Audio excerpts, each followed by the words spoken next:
gente vai continuar nessa manhã a série que a gente começou na semana passada, Álbum de Família, um olhar de Deus sobre as fases da vida. E eu vou continuar hoje conversando com vocês sobre como que Deus vai moldando a gente, como que Ele vai trabalhando na gente à medida que a vida nossa vai avançando. Foi na minha adolescência que eu tomei, digamos assim, a decisão mais importante da minha vida. Não sei se vocês vão conseguir enxergar aí, acho que está bem difícil, mas dá para saber que tem um rapaz aí de 14 anos, lá no Rio Batalha, em Bauru. Foi aos 14 anos que eu tomei essa decisão. Eu acho que na época eu não sabia direito o que significava isso.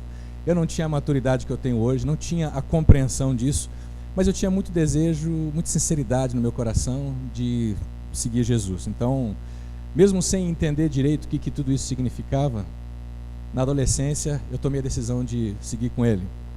Em fevereiro de 1998, eu saí de Bauru. 7 anos, eu trabalhava no segundo cartório de notas da cidade e eu deixei esse emprego que podia ser um emprego promissor no cartório e eu fui para Araçatuba. Eu tinha duas possibilidades: ou eu ficava em Bauru e fazia faculdade em Bauru, de qualquer outra coisa, ou eu ia para esse seminário teológico, sistema internato, em Araçatuba, que era uma cidade pertinho lá de Bauru.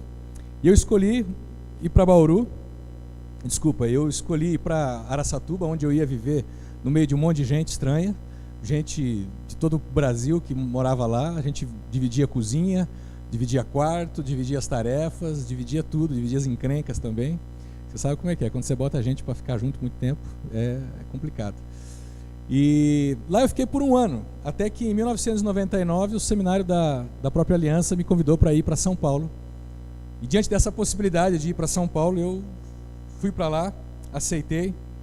E lá em São Paulo, eu participei de vários encontros de jovens, vários trabalhos, sejam acampamentos, sejam retiros, sejam encontros de fim de semana. Eu fiz muitas amizades nessa época da minha vida. Entre os meus 16 e os meus 21 anos, eu fiz muitas amizades, algumas delas preciosas que até hoje eu carrego elas. Você vê que esse negócio de tocar em igreja, de tá tocando no meio dos nossos encontros, não é de hoje isso.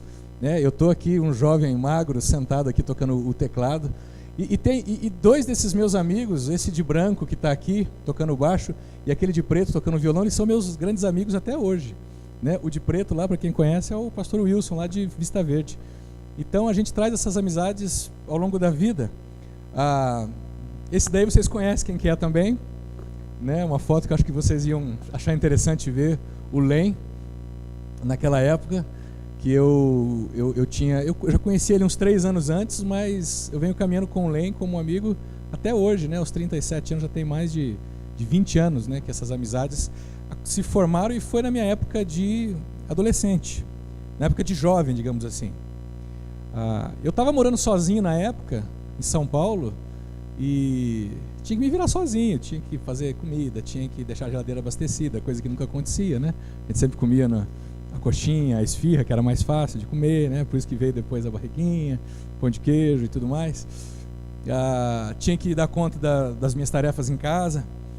E eu acho que por causa disso eu resolvi construir família muito cedo. Já com 18, 19 anos eu já pensava assim, puxa, eu quero arrumar uma pessoa que queira trilhar a jornada da vida comigo, e eu quero me casar logo, eu não quero ficar enrolando. E aí a oportunidade apareceu em outubro de 1999. Essa foto é a foto justamente do dia, E eu diria que essa roupa era a roupa que a Esther estava a primeira vez que eu a vi. No dia 9 de outubro de 1999. A Esther é essa de macacãozinho azul, que está aqui encostada na parede, essa jovem donzela linda. E eu a conheci porque no retiro que a gente estava fazendo, eu estava junto com uma turma que recebia o pessoal que ia participar, e eu pegava as malas, ele ajudava, levava até o quarto. E naquele dia chegou ela com as amigas, eu peguei a mala dela e ajudei a levar até o quarto. E naquele acampamento de 99, ao lado da fogueira, a gente trocou alguns olhares. Esse aqui era eu também naquele dia. E ela ali dando uma espiadinha de lado, assim, não dá pra ver ali, mas ela tá de rabo de zóio, assim, olhando pra mim. Né? Eu tinha 19 anos nessa época, e foi uma coisa muito bacana que aconteceu. A gente começou a namorar no dia 31 de outubro, e no dia 4 de novembro do ano 2000, um ano depois, a gente ficou noivo. E um ano depois, dia 10 de novembro, nós nos casamos. E a partir dali a gente está juntos até hoje. Foi nessa época que eu comecei a me desvincular da minha adolescência. Eu comecei a fazer uma transição para a minha juventude, da minha juventude para a vida adulta. Pode acender as luzes, por favor? Sabe, gente, eu quero falar com vocês hoje sobre essa fase da vida, que é uma fase intensa, é uma fase repleta de oportunidades. O que é a juventude, se não uma época na nossa vida onde a gente tem várias oportunidades? É uma época que os mais velhos, quando eles olham para trás, eles pensam assim: nossa, que saudade que eu tenho daquele tempo. Olham com saudosismo, dizendo: puxa, se eu voltasse lá no tempo, com a cabeça que eu tenho hoje, seria diferente. Não é à toa que um dramaturgo irlandês chamado Bernard Shaw, ele diz que a juventude é uma coisa maravilhosa, que pena desperdiçá-la em jovens. Esse é o mesmo sentimento que quem já passou por ela olha para trás e fica pensando, sabe, quem é mais velho tem um desejo de ver a geração mais nova não passar pelas mesmas dores que eles passaram, porque a geração mais jovem tem uma dificuldade de ouvir e considerar o que é dito pelos mais velhos, que é um negócio de louco, gente. Parece que é programado para não ouvir, para resistir a tudo que os mais velhos falam. Na juventude a gente desenvolve essa tendência de buscar uns caminhos meio loucos, mas que é um caminho marcado muitas vezes pela autonomia. Assim, eu sei de tudo, eu sei como é que é, você não sabe de nada, eu vou ver como é que faz minha vida. E tem algumas decisões que se tomam na juventude que marcam a nossa vida para o resto da vida. Decisões que têm a ver com amor desordenado. Na juventude, por causa dessa intensidade com que a gente vive, a gente vai fazendo opções que necessariamente não estão na ordem certa. E quando a gente ama desordenadamente, a gente entra em colapso. O livro de Eclesiastes na Bíblia, ele tem conselhos para os jovens muito interessantes. Se você já leu o livro de Eclesiastes, ele fala sobre a vida, a experiência de um cara que passou por várias situações, circunstâncias, e ele, ao final da sua vida, faz uma retrospectiva e ele consegue perceber como que foi essa jornada. Mas para você poder entender esse conselho que Eclesiastes dá aos jovens, você precisa entender o livro como um todo, mais ou menos. O livro de Eclesiastes, olha com que notícia maravilhosa que ele começa. Ele diz assim, que grande inutilidade. Que grande inutilidade, nada faz sentido. O que o homem ganha com todo o seu trabalho em que tanto se esforça debaixo do céu? Otimista esse camarada, né? Olha só, o problema não é só que ele começa o livro dele assim, mas ele termina assim, tudo sem sentido. Nada faz sentido. Nada faz sentido. Será que esse cara é mal-humorado? Será que esse cara olha para a vida e ele não consegue perceber as coisas boas? Interessante que essa frase, nada faz sentido, tem algumas versões da Bíblia que diz tudo é vaidade, ou tudo é correr atrás do vento. Essas são traduções para uma mesma palavra que quer dizer vento. Ou seja, tudo é como o vento, você não consegue segurar. A vida é como um vento, ele passa e você não consegue estocar, você não consegue retê-lo. A juventude é assim.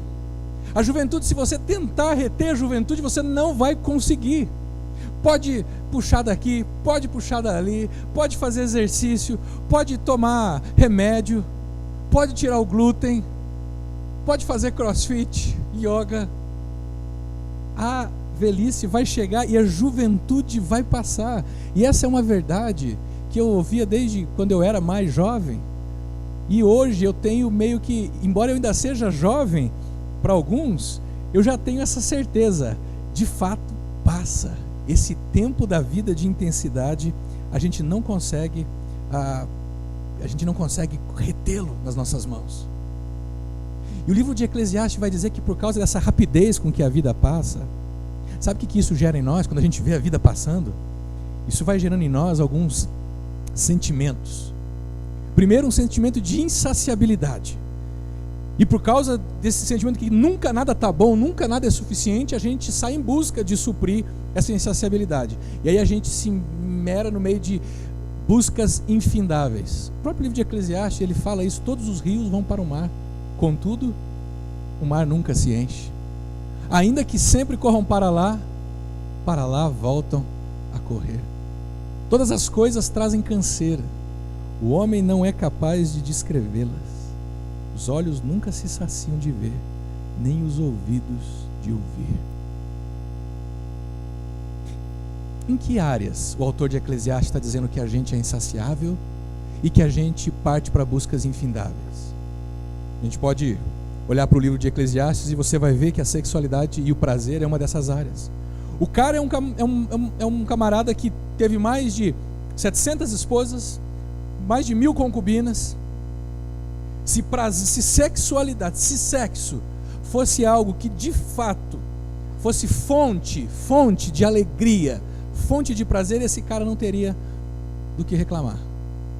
Mas sabe o que ele diz? Quanto mais ele teve, mais ele queria. Nunca estava bom. O sexo não podia saciar a sede dele. O sexo não oferece o que ele promete. Quanto mais você tem, mais você precisa. É como se fosse uma cisterna, um reservatório de água rachado. Você enche e ele está sempre vazando. Não só sexo, mas o prazer em si, a aventura. A nossa sociedade hoje é marcada por uma busca pelo prazer, pela aventura, e que não sacia a sede. Sucesso profissional. Salomão era um cara que era bem sucedido em tudo que ele fazia.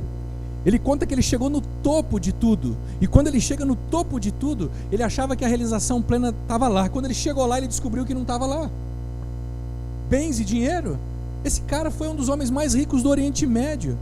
E ele teve muitas coisas. E na sua época ele tinha tanto ouro, mas ele continuava a viver o mesmo que o grande Rockefeller vivia.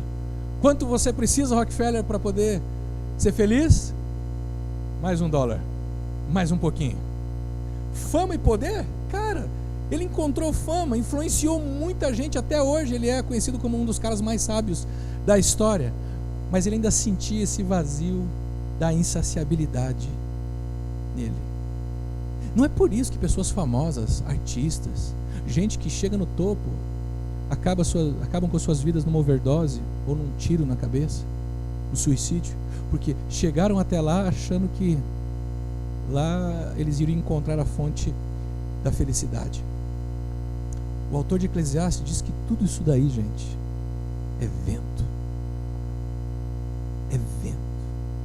E que se você ficar preso a essas coisas, refém disso, você nunca vai encontrar o sentido da sua vida. Para esse homem de Eclesiastes, a velhice é uma época da vida onde o camarada vai experimentar as opções que ele fez na juventude. Se ele correu atrás do vento na juventude, ele vai experimentar uma velhice vazia. Se ele correu atrás de coisas que de fato importam, ele vai experimentar coisas que de fato importam na sua velhice. Olhando para a juventude, qual que é o conselho, qual que é o olhar de Deus para a juventude? Olha que interessante, o livro de Eclesiastes começa dizendo assim: alegre-se, jovem, na sua mocidade, seja feliz o seu coração nos dias da tua juventude. Alegria não é uma opção. Juventude é um momento de alegria da vida, é uma fase da vida que não é para você ficar triste, é um período de leveza, porque você não tem conta para pagar, você não tem filhos para cuidar, você não tem muitas responsabilidades, você não tem que lidar com empresa, você não tem que lidar com negócio, você não tem que passar noites acordados porque as coisas estão indo ruins. Juventude, adolescência é uma época da vida boa demais da conta, e Deus está dizendo: viva com intensidade esse negócio. Esse momento é o tempo de você aproveitar o máximo de amizades, se relacionar com pessoas, ir juntos, ir para o cinema, se encontrar na casa dos outros, viajar, Tem uns jovens, tem uns adolescentes que eu não sei, eles têm uma síndrome de adulto, eles se metem nos relacionamentos aos 13, 14, 15 anos, que parece que eles são casados e entram numa prisão, e aí eles descobrem que aquilo foi uma furada quando eles têm 22, aí eles olham e falam, mas eu perdi a minha juventude, perdi a minha adolescência. Enquanto era para eles estarem se divertindo com os amigos, eles estão lá, presos a uma pessoa como se fossem casados. Essa época da juventude e da adolescência é para viver com alegria. E lembra de uma coisa, jovens, adolescentes, vocês não são o futuro coisa nenhuma.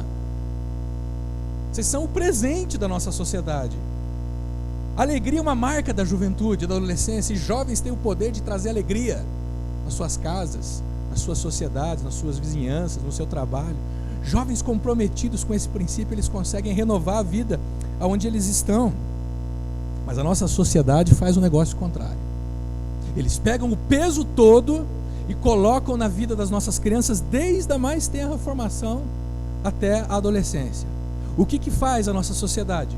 Trata os nossos jovens, as nossas crianças como uma peça de reposição no mundo corporativo. Desde criança, o camarada é preparado para ser um bom profissional, e isso gera uma rotina cruel na vida dele. Gera uma rotina cruel na vida de meninas, que fazem da juventude delas um peso e não uma alegria. Aí você fala assim, não, mas eu estou pensando no futuro dos meus filhos. Você não está pensando no futuro, você está pensando na sua reputação diante dos seus amigos.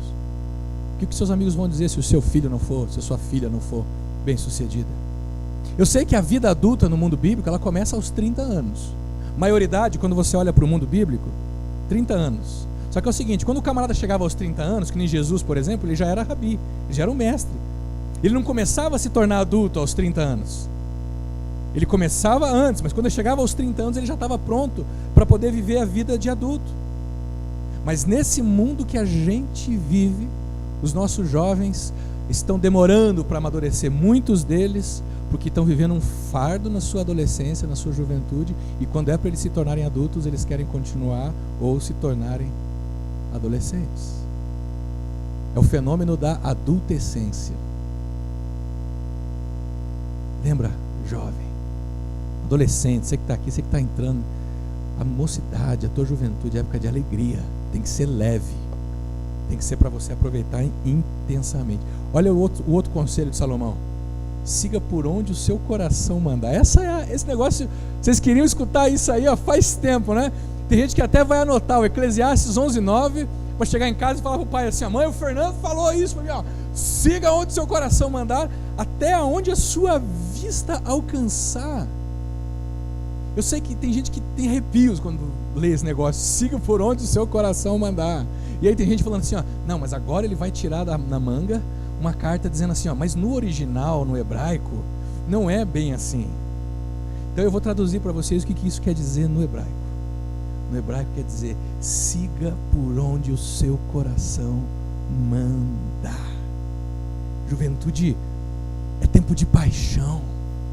É Deus dizendo para o jovem, cara, siga sim, siga as suas paixões, siga aquilo que está queimando no seu coração, faz o que você gosta, faz o que te dá prazer, vai atrás daquela menina que você está apaixonado, não desiste daquele rapaz que você está apaixonado, vai viajar, vai sair, vai aprender coisas novas, e faça isso como? Até onde a sua vista alcançar. Aqui está falando de sonhos, até onde você consegue enxergar. Sonhe.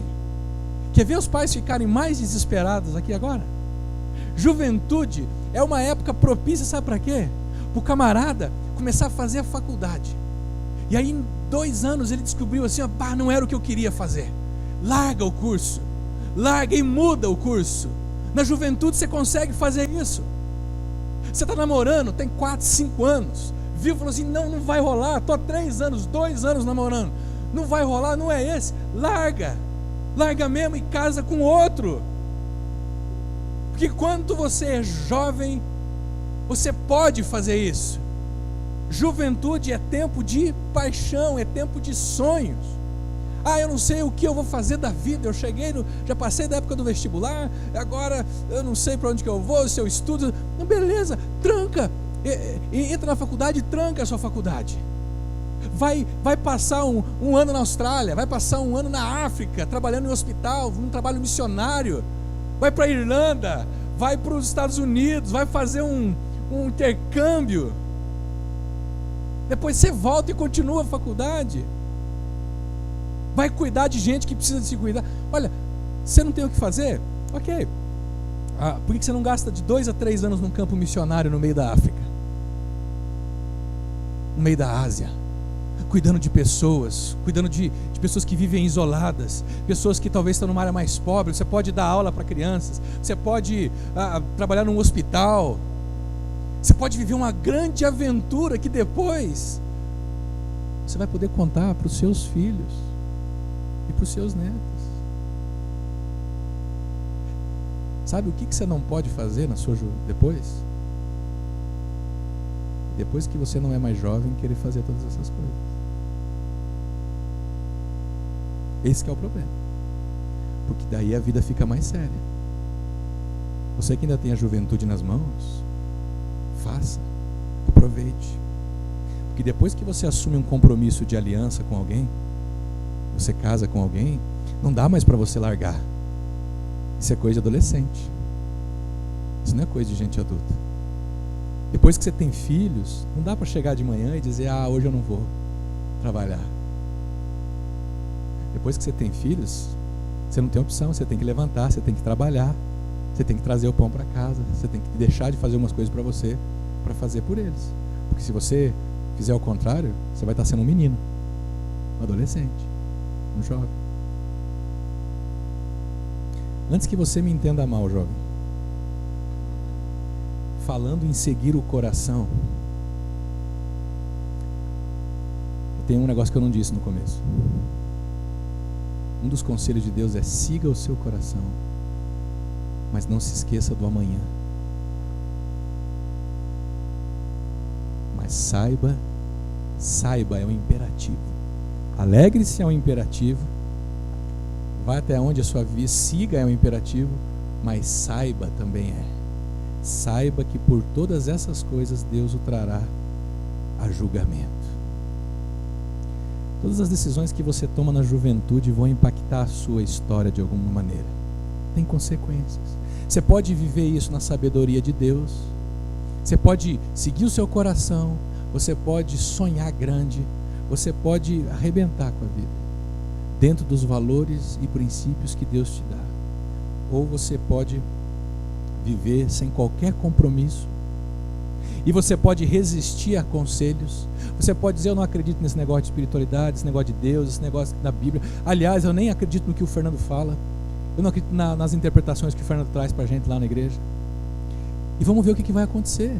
Porque você pode viver dentro dos caminhos de Deus e colher uma vida frutífera ao longo da sua jornada. Mas você pode ser um tolo e chegar na sua terceira idade ou na sua vida adulta e colher também os frutos das suas decisões. Por isso, siga o seu coração, mas saiba, as suas decisões têm impactos na sua vida. E geralmente elas são nas próximas fases da vida. A gente conversou essa semana no grupo de vida que todas as fases nossas, elas são precedidas por momentos que jogam alicerces na nossa fase de vida.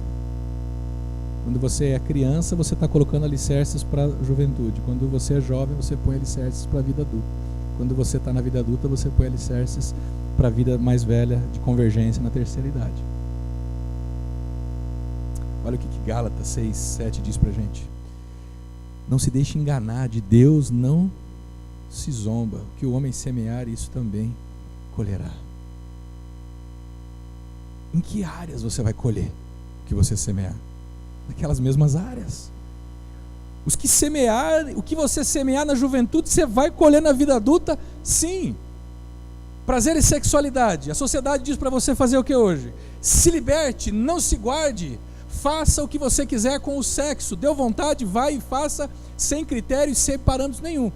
Mas o que a sociedade não diz para você, eu vou dizer para você hoje de manhã, meu querido jovem, meu querido adolescente, que é o sofrimento de gente que estabeleceu um padrão sexual na sua vida, e depois que eles se casam, no máximo que eles conseguem é ter sexo com o seu cônjuge, Intimidade é um negócio que lutam para conseguir e raramente conseguem.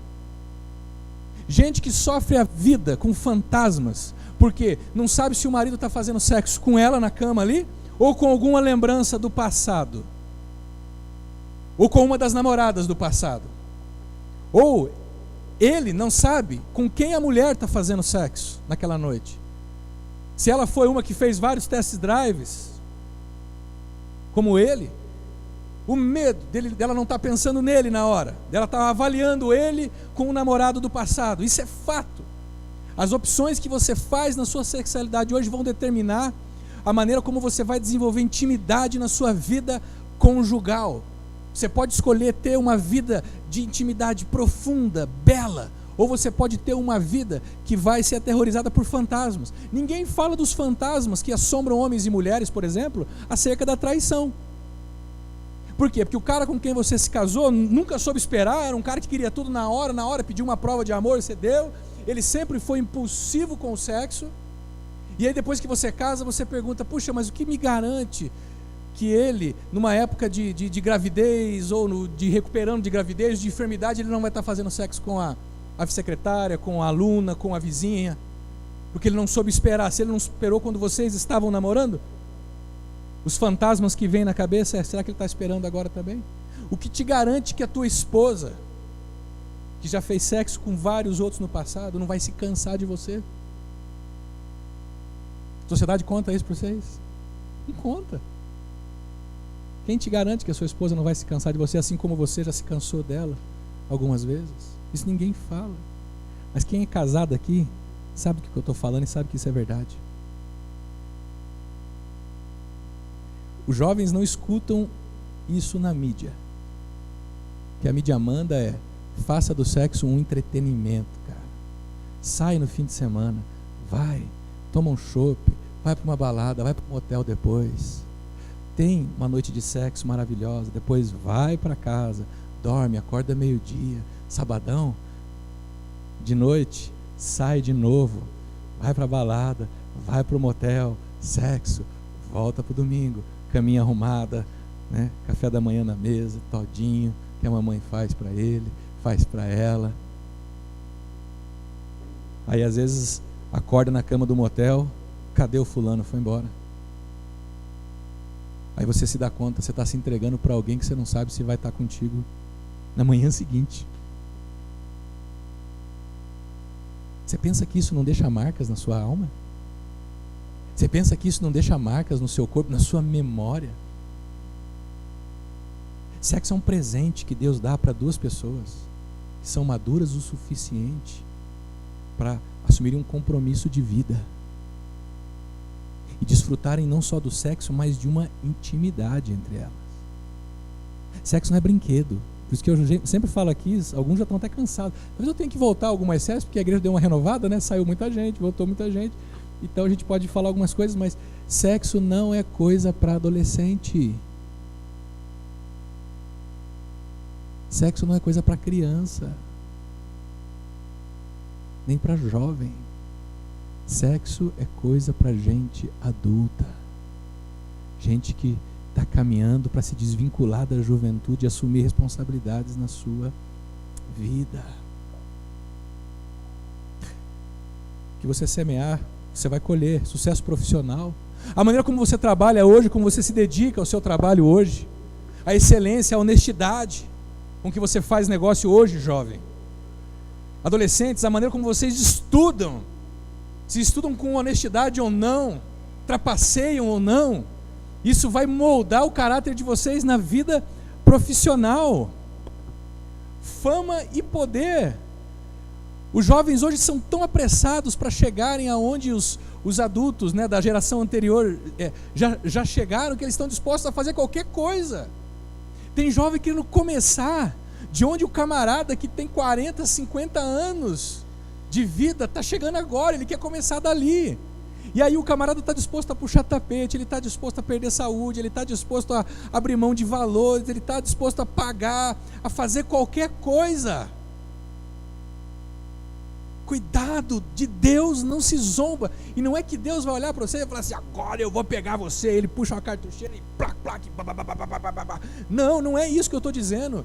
Eu estou dizendo que Deus, como um pai amoroso, nos deixa fazer opções, mas também Ele nos alerta: olha, aproveita a vida, eu estou contigo. Mas se você aproveitar a vida longe de mim, vai ser difícil para você continuar, meu querido.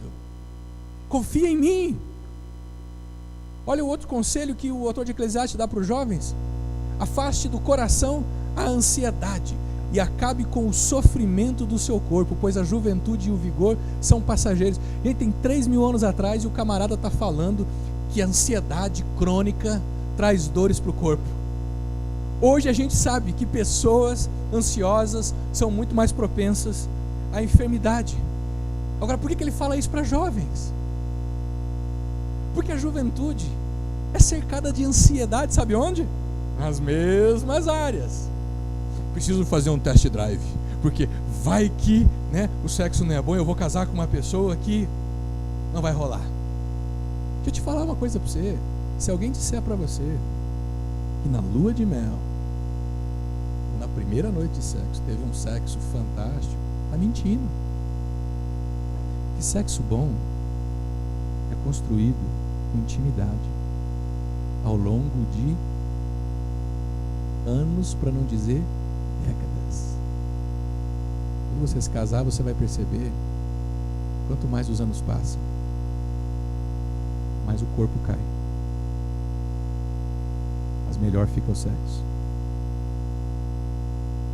Agora tem jovem, ansioso: eu preciso fazer um test drive, eu preciso saber se eu vou ser feliz, eu preciso saber, ter certeza que a pessoa de fato é. Só vai descobrir entrando numa relação de aliança com essa pessoa. Tem como você verificar algumas coisas antes, mas esse é o tipo de coisa que você não consegue. Não fica ansioso sobre isso. Não fica ansioso sobre a tua profissão. Mas o que eu vou fazer na minha faculdade? Quando eu terminar a faculdade, como é que eu vou fazer? Cara, estuda. Se concentra em ser um bom aluno, se concentra em fazer o melhor que você pode, confia que Deus vai direcionar você. Se você colocou a tua vocação a serviço dele, Ele vai te direcionar, ponto.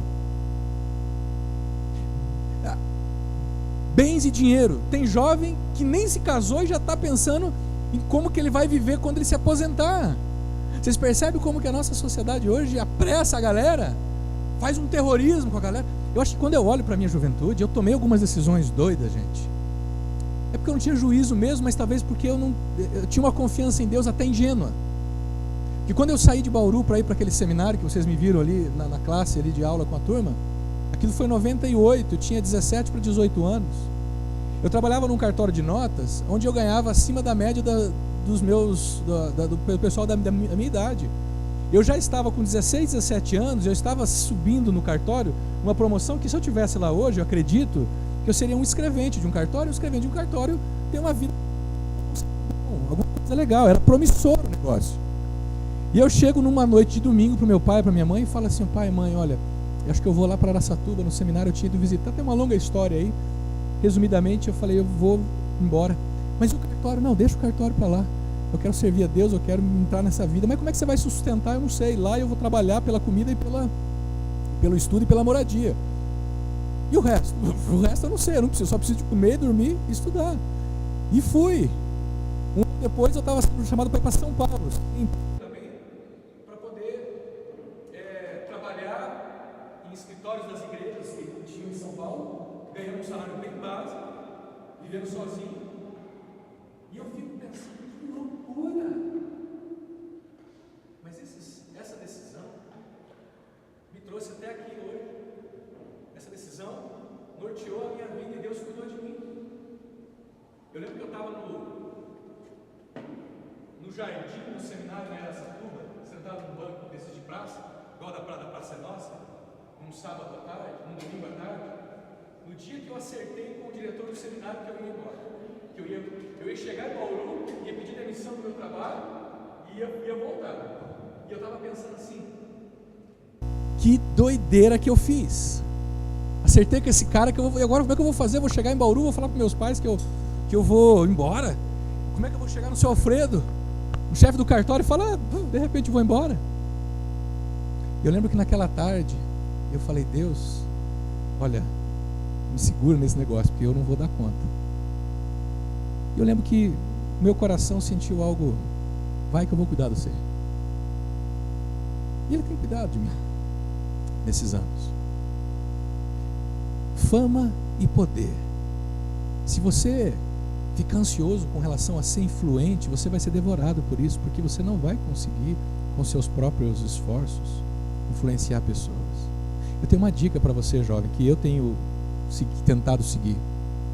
Não se preocupe com a influência da tua vida. Isso você deixa com Deus. Se preocupe com a consistência da sua vida. Se preocupe em ser um bom profissional, uma pessoa de caráter íntegra, de valores, uma pessoa que segue a Deus com fidelidade. Se isso vai levar você a guiar multidões ou minorias, isso você deixa com Deus. Se isso vai fazer você descobrir a cura do câncer, isso é com Deus.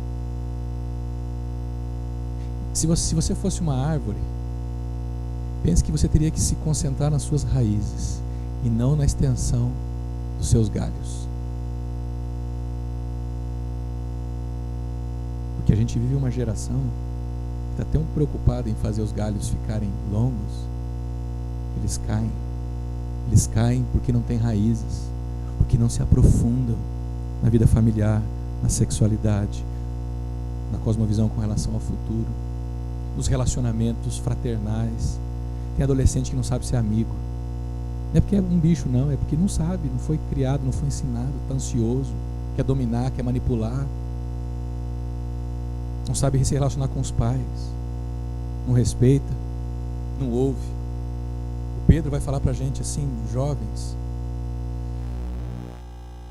sujeitem-se aos mais velhos. Sujeitar-se aos mais velhos não é dizer, sim senhor, minha senhora, claro, eu te adoro. Não, não é isso.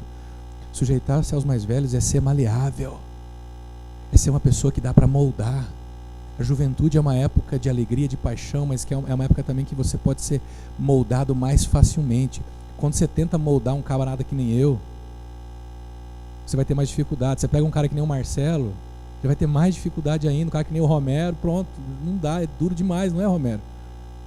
Porque a gente vai ficando mais velho, a gente vai ficando mais rígido. É difícil de fazer algumas curvas e alguns movimentos. Mas quando você é jovem, você está ali, ó, pronto para ser lapidado, moldado. Deixa Deus usar pessoas que te amam, pessoas que você confia, deixa elas influenciar a tua vida. Ouve um não, aprende a ouvir um não. Aprende a ouvir uma crítica. Deixa seus pais participarem das escolhas da tua vida. Deixa seus tios, deixa seus irmãos mais velhos, da comunidade ou fora dela, participarem das escolhas que você tem que tomar com relação à profissão, com relação ao casamento ou à vida afetiva. Porque você vive numa sociedade que diz para você, sabe o quê? Seja você mesmo, seja autônomo, não dependa de ninguém, não deixe que ninguém se meta na sua vida. Mas a Bíblia é clara para a gente, dizendo, sujeitem-se aos mais velhos, aprenda a ouvir e aprenda a ponderar. Sabe o que é ponderar? É você avaliar. Talvez você não vai concordar, mas aprenda pelo menos a ouvir e dizer, sim pai, sim mãe, sim meu tio, sim meu avô, sim meu amigo, eu vou pensar nisso que você está me dizendo, e eu vou avaliar na minha vida. Humilhem-se debaixo da poderosa mão de Deus, para que Ele os exalte no tempo devido. Todo mundo quer ser exaltado, todo mundo quer ter uma vida frutífera na sexualidade, todo mundo quer ter uma vida frutífera no sucesso profissional, todo mundo quer ter uma vida frutífera com bens e dinheiro, com fama e sucesso. Mas ninguém quer aguardar o tempo devido. O tempo em que Deus vai dar para você os frutos que você semeou na sua juventude. Lancem sobre Ele toda a sua ansiedade, porque Ele tem cuidado de vocês. Tem áreas que para mim é fácil confiar em Deus, porque eu já passei uma época da vida. Mas para você que talvez é mais jovem, você olha e fala assim, mas isso não vai dar, eu estou com medo. Eu falo, fica tranquilo, eu já passei por isso, a gente já passou por esse caminho aí. A gente sabe onde estão os buracos, a gente até avisa e fala, ó, tem buraco ali, tem buraco aqui. Agora, tem áreas da minha vida que eu também olho para frente e eu tenho medo. Mas daí quando eu converso com o Marcelo, com o Romero, com o Haroldo, com o Lídio, com o Mardônio, com o Jota, Eles falam, não, vai tranquilo, porque eles já passaram por ali. E Deus muitas vezes usa pessoas para cuidar de você, querido. Lança sobre ele a sua ansiedade. O que está te corroendo hoje? O que está te trazendo dores? Jovem, você que está vivendo a juventude hoje, você que tem tudo que você precisa. Você tem carinho, você tem amor dos seus pais, você tem uma família estabilizada, você tem dinheiro para viajar, para sair com seus colegas, você vai no cinema, você tem um celular bacana, você tem um estudo bacana. O que está te deixando ansioso hoje?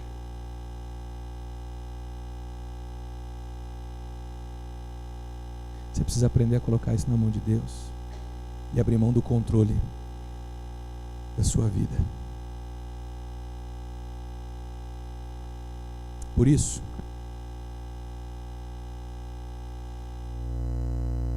eu deixo para vocês nessa manhã o grande conselho e a grande verdade do autor de Eclesiastes. Ele diz para a gente, querido, lembre-se do seu Criador nos dias da sua juventude. Isso vai depender muito da visão que você tem do mundo. Se você não acredita em Deus, vai ser difícil você se lembrar de alguém que não existe.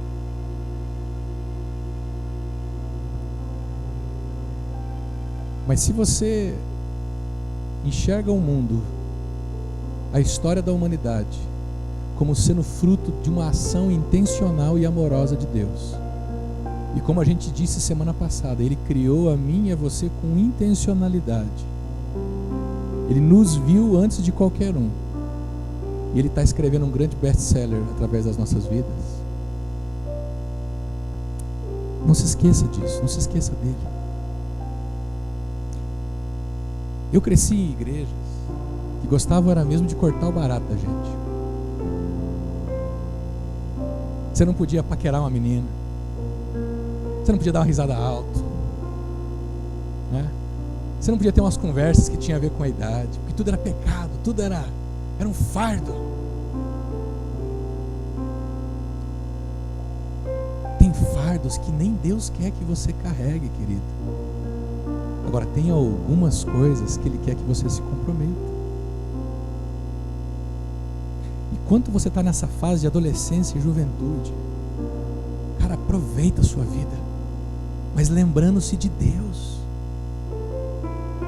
Lembra dele nos dias da tua juventude, antes que venham os dias difíceis e antes que se aproximem os anos em que você dirá, não tenho satisfação neles. Esses anos difíceis não é a velhice, porque para o autor de Eclesiastes, a velhice não é um tempo de fardo, ela só vai ser um tempo de fardo se você não se lembrou de Deus na sua juventude. A velhice só vai se tornar um fardo para aqueles que ignoraram Deus ao longo da vida.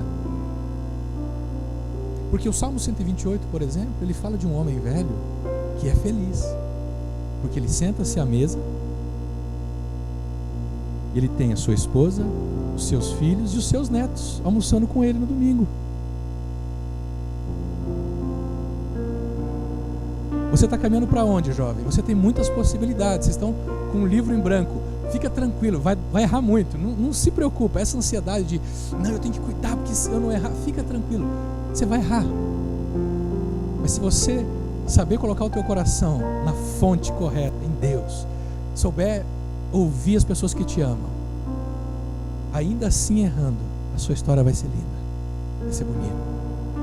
Mas Eclesiastes tem um outro conselho. Agora que você já ouviu tudo, aqui está a conclusão. Tema a Deus. E esse temer a Deus, de novo, não é um temer de tenha medo de Deus, é considere Deus, leve Ele em conta, leve em conta que Deus existe, que Deus te ama e que Ele tem um caminho para você, e guarde os seus ensinamentos, os seus mandamentos, pois isso é essencial para o homem. De novo, eu fiz muitas besteiras na minha juventude. Eu caí em muitas armadilhas, sejam na área de prazer e sexualidade, seja na minha expectativa com relação ao futuro, a sucesso e poder, a minha visão sobre dinheiro e fama. Eu caí em muitas armadilhas, queridos. Mas eu acho que uma das coisas que me trouxe até aqui foi fazer parte de uma comunidade cristã, onde tinham pessoas que me amavam. Uma comunidade séria. Me trouxe até aqui foi ter uma família que eu podia confiar neles. Mas também a consciência de que Deus existia na minha história. Que uma vez que Ele entregou o Filho dele por mim, uma vez que Ele se sacrificou para que eu pudesse ser reconciliado com Ele, eu podia confiar nisso. E mesmo apesar dos meus erros, eu podia me levantar e seguir em frente. Quero convidar você a um momento de oração nessa manhã. Se você ainda é jovem, talvez você precise orar e colocar diante de Deus toda a sua vida. Talvez você possa fazer essa oração. Senhor, eu entrego a minha sexualidade ao Senhor. Eu entrego a minha carreira profissional ao Senhor. Eu entrego a minha vida afetiva. Eu entrego os meus bens. Tudo que eu sou, eu entrego a Ti os meus talentos, o meu tempo. Confiando plenamente que o Senhor, no tempo devido, vai me dar os frutos disso. Faça essa oração com confiança nessa manhã. Mas talvez você que não é mais jovem, talvez enquanto eu falava você se lembrou o quanto você pisou na bola. Algumas vezes inconsciente, outras vezes conscientemente. Eu diria para você que você está em apuros. O que você fez vai ter consequências, se é que já não está tendo, para você, para sua família, para as pessoas que estão em volta de você. Mas isso é o que eu tenho para dizer para você. Sabe o que Deus tem para te dizer?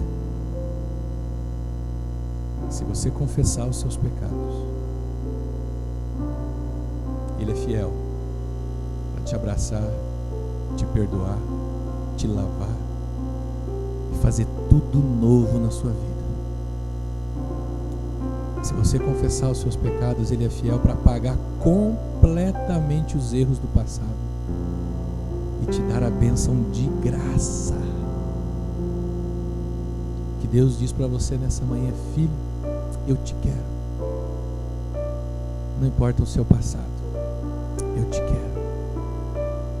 Vamos conversar sobre os seus pecados, porque eu já te perdoo. Te abraço e faço tudo novo. Eu vou abençoar o teu futuro, sim, apesar do teu passado, porque o passado foi pago por Jesus naquela cruz. Deixa Deus fazer na sua vida nessa manhã, meu querido, tudo novo.